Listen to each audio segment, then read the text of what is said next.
Assalamu alaikum rahmatullahi wa barakatuh. A sister emailed me recently. She said, I want to get married, but I don't feel mature enough yet. I know marriage is good to do, but what do you do when you just don't feel ready? And she's not the only one. Because for every brother or sister rushing to get married, there's another quietly thinking, I know it's a great sunnah, but I'm not sure if I can handle it yet. So today, let's talk about that. How to prepare for marriage when you don't feel like you're ready for it.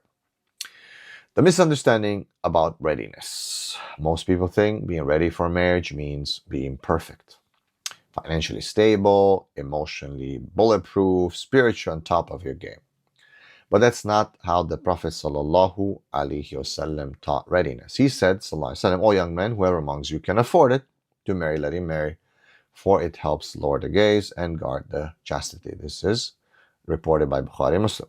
It didn't say whoever has everything figured out, everything's ready. He said whoever can afford it, meaning whoever has reached a level of responsibility and restraint needed to lead a household. It's got financial, then they're ready, inshallah. Look, readiness isn't about perfection, but it's about the willingness to grow and take responsibility. Now, for the brothers, if you don't feel ready, that's okay, but use that as a starting point. Here's what you can do while you prepare. Train your body, hit the gym, build consistency. Strength brings discipline, and discipline builds leadership. That's what a man needs.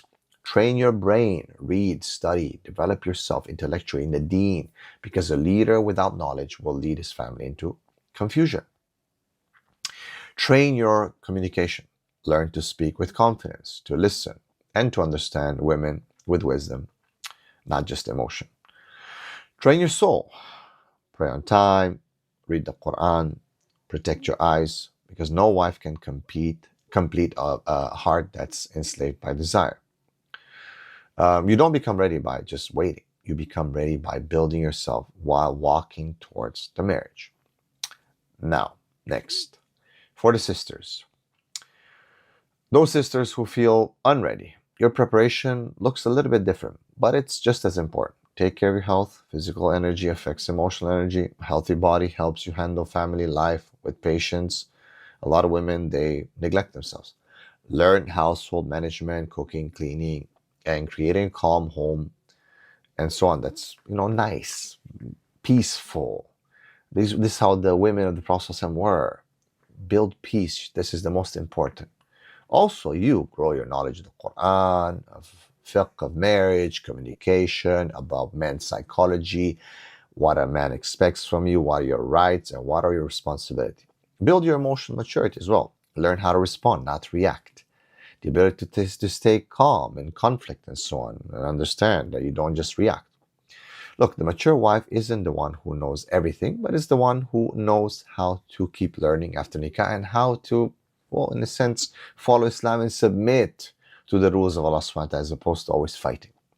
Allah subhanahu wa ta'ala says in the Quran, He created from yourself mates, that you may find tranquility in them, and He placed between you love and mercy. In Surah Rum. Marriage is supposed to help you grow into maturity, not demand that you just already have it. But that tranquility only exists when both people come intentionally into it, with effort. They try their best and they work together. If you feel unready, don't panic, but don't stay still either. Make dua daily. Ask Allah subhanahu wa ta'ala to help you mature, to have wisdom, and to have strength. So, pick one habit this week. Gym, reading Quran, journaling, and stick to it. Work on them. And when you start to see progress, start planning for the next, and the next, and next, and then plan for marriage. Don't run away from it. Start working towards it, because one day you'll realize that maturity doesn't just fall from the sky. You need to grow in it. If you're serious about learning how to find a pious spouse the right way, both brothers and sisters, with clarity, with confidence, and without wasting years just guessing, click the link in the description of this video to check out the marriage vetting blueprint. It's a step-by-step system that already helped Muslims worldwide prepare for marriage the Islamic way, that ensures that they don't just settle for whatever. So, hope you check it out. Barakallahu feekum. Assalamu alaikum rahmatullahi wa barakatuh.